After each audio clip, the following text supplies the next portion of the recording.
नमस्कार मेरे प्यारे विद्यार्थियों। अब हम इस वीडियो के अंतर्गत तुलसीदास जी का भाग 2 पढ़ने जा रहे हैं, जिसमें हम उनके बचे हुए दुहों के अर्थ करेंगे। तो सुनिए पहला दुआ। तुलसी भलो सुसंगते पोच कुसंगते सोई, नाऊ किन्नरी तीर असी लोह बिलो कहू लोई। तो देखिए कितनी सुंदर लाइन कही है यहाँ पर। देखने में बड़ी ही सामान्य और साधारण लाइन लग रही है, लेकिन जब आप अर्थ सुनोगे तो आपको आनंद की अनुभूति होगी। तो ध्यान से सुनिए आप। तुलसी भलो सुसंगति। तुलसीदास जी कहते हैं कि सुसंग अर्थात अच्छी संगति में, सुसंग का अर्थ होता है अच्छी संगति में हमेशा क्या होता है बेटाओ, हमारा भला होता है। अच्छी संगति में हमारा क्या होता है बेटाओ, भला होता है। तुलसीदास जी कहते हैं कि सुसंगति में रहिए तो आपका भला होगा। पूछ कुसंगति सोए। अब देखिए यहाँ पर तो आपने देखा कि सुसंगति में रहने पर भला हो रहा था। यहाँ पर क्या कहते हैं तुलसीदास जी, पूछ कुसंगति सोए, अर्थात अगर हम कुसंगति में रहेंगे, बुरी संगति में रहेंगे तो हमारा क्या होगा बेटा, बुरा होगा। क्या होगा, बुरा होगा। पूछ का अर्थ होता है बुरा होना। नाव किन्नरी तीर असी लो बिलो लोई। अब यहाँ पर ध्यान से समझना आप। नाव अर्थात नाव, किन्नरी, किन्नरी शब्द आपने देखा होगा, वनों में रहने वाली एक जाति भी होती है किन्नर, लेकिन यहाँ पर किन्नरी का अर्थ है बेटाओ कि जो वीणा के ऊपर जो लोहे के तार लगे होते हैं, जिनको बजाने पर ध्वनि निकलती है, उसकी बात की गई है यहाँ पर। तीर, तीर का मतलब आप जानते ही हो, तीर का मतलब जो धनुष के ऊपर धारण करके जिसको चलाया जाता है उसको बताया गया यहाँ पर तीर। अस्सी, अस्सी का अर्थ होता है बेटा लोहा। अस्सी का अर्थ क्या होता है, लोहा। लेकिन यहाँ पर अस्सी का अर्थ बताया गया है बेटा तलवार। यहाँ पर अस्सी का अर्थ क्या बताया गया, तलवार। तो देखिए, नाव अर्थात नाव, किन्नरी अर्थात वीणा के ऊपर बजने वाले तार, तीर का अर्थ तीर, और अस्सी का मतलब तलवार। तो यहाँ पर चारों का अर्थ आपके सामने स्पष्ट कर दिया है। अब आगे सुनिए आप। लोह बिलो कई लुई। तो लोह, लोह का अर्थ लोह होता है, लोहा, और बिलोको का अर्थ होता है बेटा देखना। अर्थात इन्हें आप देखोगे तो ये चारों ही चीजें लोहे की बनी हुई है। अर्थात नाव भी लोहे की है, किन्नरी भी अर्थात वीणा के ऊपर लगने वाले तार भी लोहे के हैं, तीर भी लोहे की है, और अस्सी भी लोहे की है। अब हमने लोहे की नाव भी बना दी, लोहे के तार वीणा पे लगा दिए, लोहे की तलवार बना दी, लोहे की तीर बना दी। अब इन चारों चीज़ों में हम क्या अंतर देखते हैं कि जो नाव बनाई है हमने लोहे की, वो नाव क्या काम करेगी बेटाओ, एक स्थान से दूसरे स्थान पे व्यक्ति को पहुंचाने के लिए सुविधा युक्त काम करेगी। लोहे की बने तार वीणा के ऊपर लगे होने पर क्या करेंगे, वो सुंदर सुंदर अलग अलग प्रकार की ध्वनियाँ निकालेंगे। लेकिन तीर और तलवार का क्या काम है ये बताओ आप।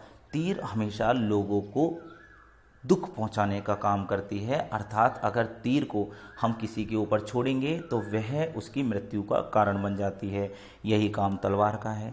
तो देखिए, चारों ही चीज़ें लोहे की बनी हुई हैं, लेकिन इन दोनों का महत्व क्या है और इन दोनों का महत्व क्या है, इस तरह यहाँ पर बताना चाह रहे हैं तुलसीदास जी कि अगर लोहे की संगति नाव और किन्नरी ने ली है तो इनका हमेशा भला होगा, लोग इनकी प्रशंसा करेंगे।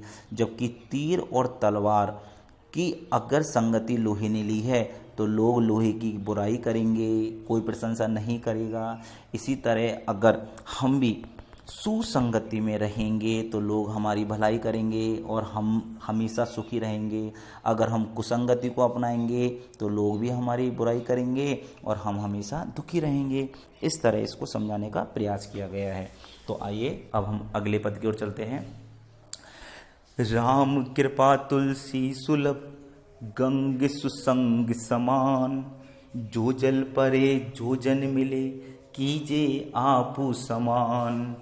देखिए कितनी सुंदर लाइन बताई गई है। यहाँ पर आपको बस केवल अर्थ सुनना है, सुनते ही आपको पुनः आनंद की अनुभूति हो जाएगी।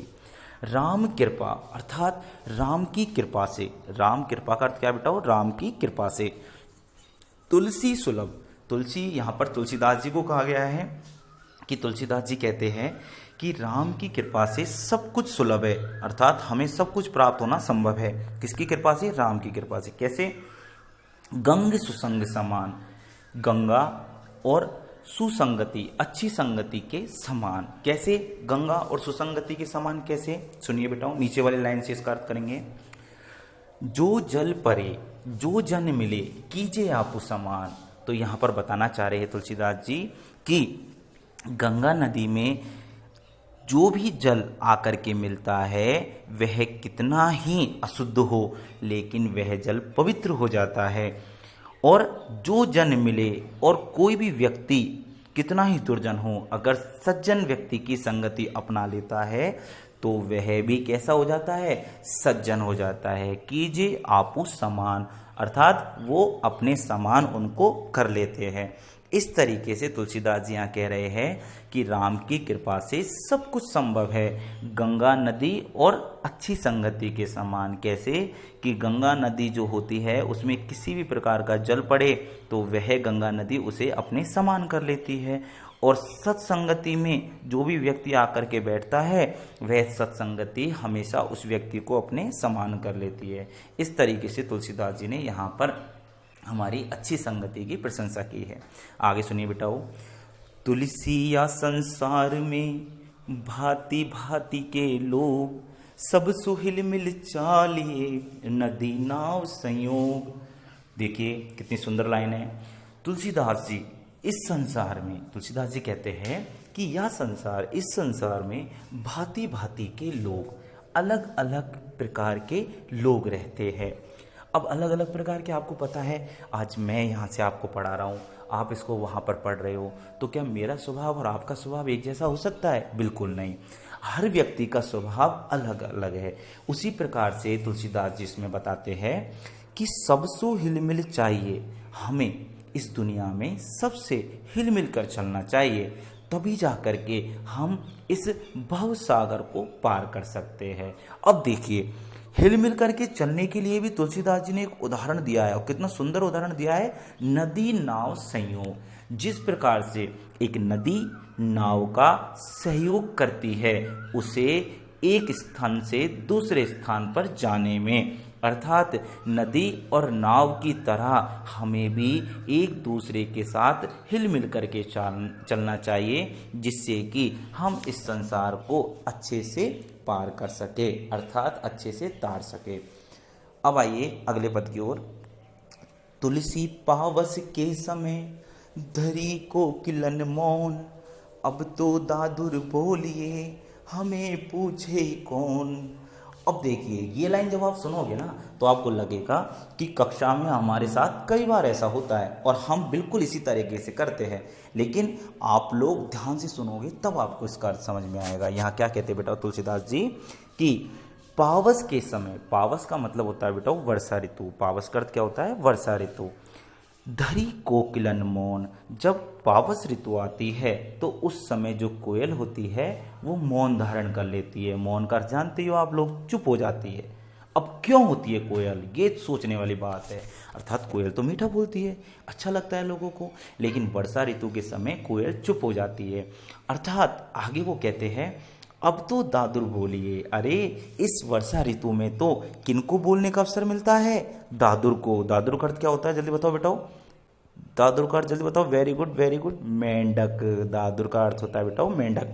तो अब तो दादुर बोलिए, अर्थात अब तो मेंढक बोलते हैं, हमें पूछे कौन, अर्थात उनकी इस आवाज में हमारी आवाज के महत्व को तो कौन जानेगा, अर्थात अब तो हमें कोई पूछने वाला ही नहीं है। तो इस तरीके से तुलसीदास जी ने कहा है कि प्रतिकूल समय पर, जब समय आपके साथ नहीं हो तो उस समय हमें मौन धारण कर लेना चाहिए। सज्जन व्यक्ति की यही पहचान होती है कि वह अनुकूल समय में ही बोलते हैं, प्रतिकूल समय में वे चुप हो जाते हैं। तो कक्षाओं में आपके साथ कभी कभार हुआ होगा कि जब लोग बच्चे शोर करते हैं लेकिन आपको कुछ सवाल पूछना होता है तो आप देखते हैं कि इस समय हमारा सवाल पूछना व्यर्थ है क्योंकि यहाँ पर इतना शोर हो रहा है। तो आप उस अनुकूलित समय का इंतजार करते हो कि जब सारे विद्यार्थी चुप हो जाए और हम हमारा सवाल उन सर से पूछे। तो इसलिए मैंने आपसे बोला था कि आपके साथ कई बार ये घटना घटित होती रहती है। अब सुनिए बेटाओ इसका अंतिम दोहा आज का। तुलसी ए समय के सखा, धीरज धर्म विवेक, सहित साहस सत्य विरत, राम भरोसो एक। देखिए कितनी गजब लाइन कही है। ये तो आपको ध्यान रखना, ये जीवन में हमेशा याद रखनी ये लाइन, क्योंकि आपके साथ हमेशा काम आएगी ये लाइन। तुलसीदास जी कहते हैं, ए समय के सखा अर्थात बुरे समय के मित्र। तुलसीदास जी कहते हैं बुरे समय के मित्र। अब आप सोच रहे होंगे कि बुरे समय के मित्र तुलसीदास जी क्या कहना चाहते हैं। इनका अर्थ जो है वो आगे सुनिए। आप बताइए कि हमारे बुरे समय के सबसे अच्छे मित्र कौन होते हैं। अब आप नाम गिनाने मत लग जाना, क्योंकि जिनका नाम आप गिना रहे हो वो केवल और केवल तभी तक आपकी सहायता कर सकते हैं जब तक कि उनके ऊपर कोई आपत्ति ना आ जाए। उनके ऊपर आपत्ति आने पर बेटाओ वह आपका साथ दे, यह पूरी तरीके से संभव नहीं है। तो अब सुनिए आप कि हमारे बुरे समय के मित्र कौन कौन से होते हैं। तो उनके बारे में तुलसीदास जी ने बताया है, धीरज धर्म विवेक। आपके पास अगर धीरज है, धीरज किसी का नाम नहीं है यहाँ पर, धीरज का अर्थ बेटा धैर्य रखना, पेशेंस, जो हम धैर्य रखते हैं। धर्म, धर्म का अर्थ है कि हम जिस धर्म को मानते हैं उस धर्म पर विश्वास करते हैं। और विवेक, जो कि हम समय पर अपने तर्क वितर्क करके अपनी बुद्धिमत्ता से काम लेते हैं। तो व्यक्ति को धीरज, धर्म और विवेक, इन तीनों को अपने साथ हमेशा रखना चाहिए, क्योंकि इन तीनों के साथ होने पर व्यक्ति कभी भी विपदा में नहीं फंसता है। आगे क्या कहा है तुलसीदास जी ने, साहित्य साहस सत्यव्रत राम भरोसो एक। हमेशा हमें एकमात्र राम के ऊपर भरोसा करके साहित्य, साहित्य का अर्थ होता है बेटाओ हित के साथ अर्थात कल्याण के साथ। साहस, साहस का अर्थ होता है कि हमको अपने पास, अपने अंदर साहस रखना चाहिए कि हम इस कार्य को कर सकते हैं। सत्यव्रत, और हमेशा सत्य का पालन करना चाहिए। इन तीनों चीज़ों को अपने साथ रख करके और इन तीनों का पालन करके और राम के ऊपर भरोसा करके हम जीवन में सभी तरह से सुख प्राप्त कर सकते हैं। इस तरह तुलसीदास जी ने अपने इन दोहों के माध्यम से आपके सामने कुछ समाज सुधारक बातें कहने का प्रयास किया था। उनको मैं के.जी. अग्रवाल द्वारा अनुदित करने का प्रयास किया गया था। मुझे जहाँ तक लगता है आप मेरे द्वारा बताई गई बातों को भली भांति समझ चुके होंगे। अब आपसे एक छोटा सा निवेदन है कि जितने भी प्रश्न बने हैं इनको आप बेटाओ कॉपी में लिखने का प्रयास करें।